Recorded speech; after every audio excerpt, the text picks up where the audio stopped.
The book's pages fluttered to the beginning once again. Faster than before, and he fell.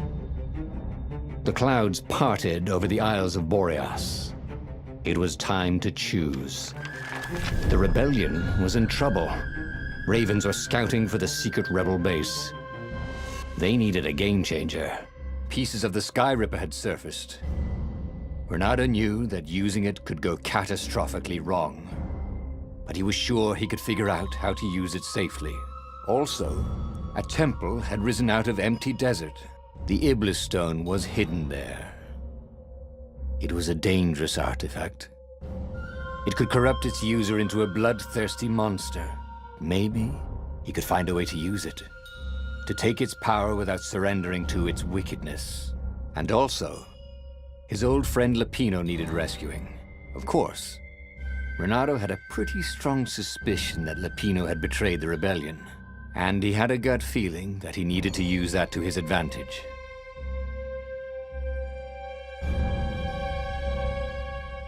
Renato finally realized that Lapino was a traitor to the cause, and maybe Renato could use that somehow.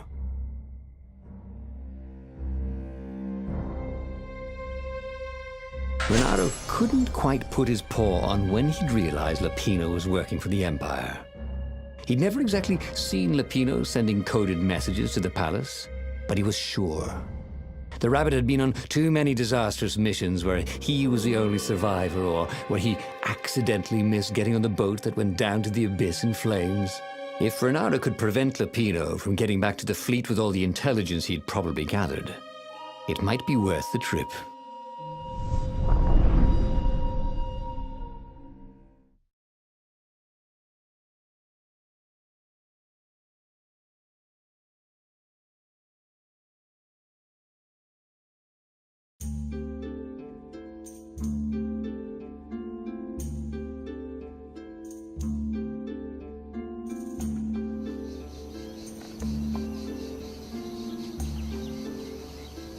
How had they come to this? They'd been on so many adventures together. Lapino had talked Renato out of prison at least 4 times, and Renato had rescued Lapino from at least 2 lynch mobs.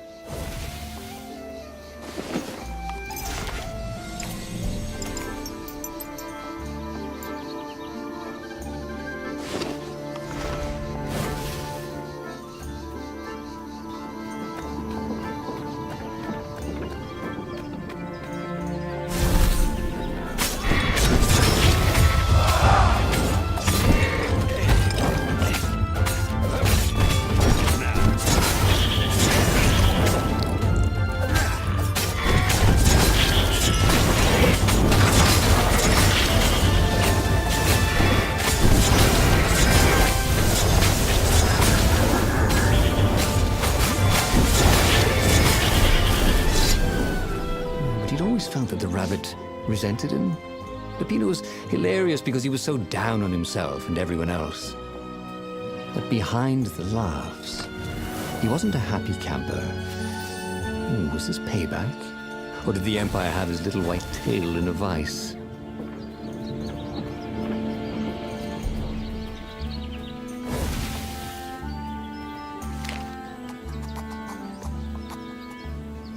This was way better than being able to shrink down to the size of an ant. What was that all about anyway?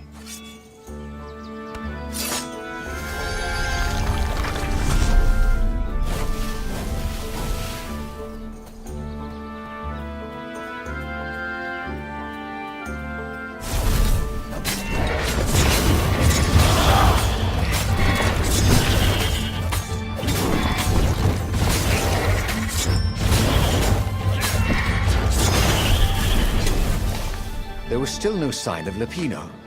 Not a hair, not a pellet. Was he hiding in the cemetery further down the road? That didn't seem like him.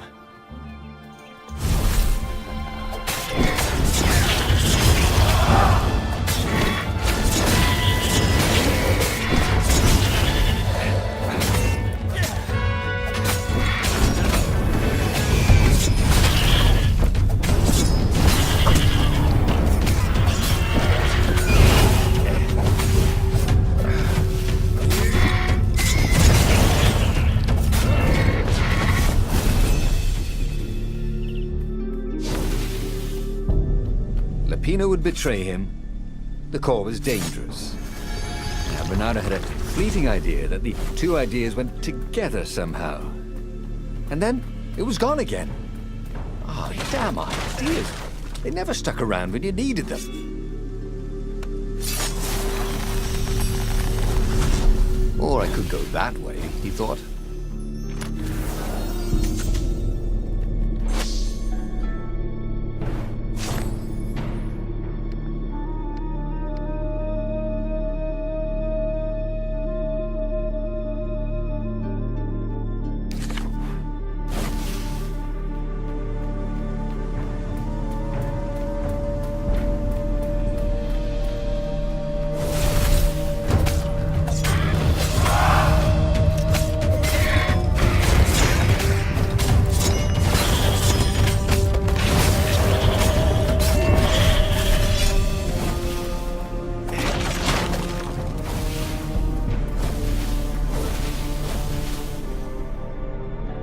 Bloody and exhausted, Renato finally reached Lapino. The rabbit was practicing shuffling his favorite deck. Now that he knew what the rabbit was, there were a few things about him that Renato didn't find so amusing anymore. You sent me an urgent message saying that you're in danger. Oh, I am. The ravens are coming. Now, I got a clever plan to kidnap Zenobia. Renato wanted to clap shackles on the rabbit and shout, "You're a traitor, and I'm not falling for it." But if there was one thing Renato was sure of, it was that the core of the Sky River was dangerous mostly to its user. If he could put it in the Emperor's hands, old Isengrim III might blow himself and his fleet up with it. Yes, that was it.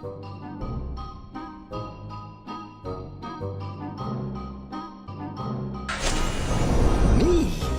A traitor? I'm hurt, said Lapino. Why ever would you say that? We found your code book, said Renato. They hadn't, but he hoped Lapino would blow his cover. You got me, said Lapino. And you know what? I don't regret a thing. It's always about you, isn't it? You're the pretty hero. You get the girl, you get the medal, and what do I get? Rabbit food. I thought you liked rabbit food. Go to hell, said Lapino, and he made a gesture, and 20 ravens came out of nowhere and stabbed Renato to death. He had tried something bold and paid the price for it.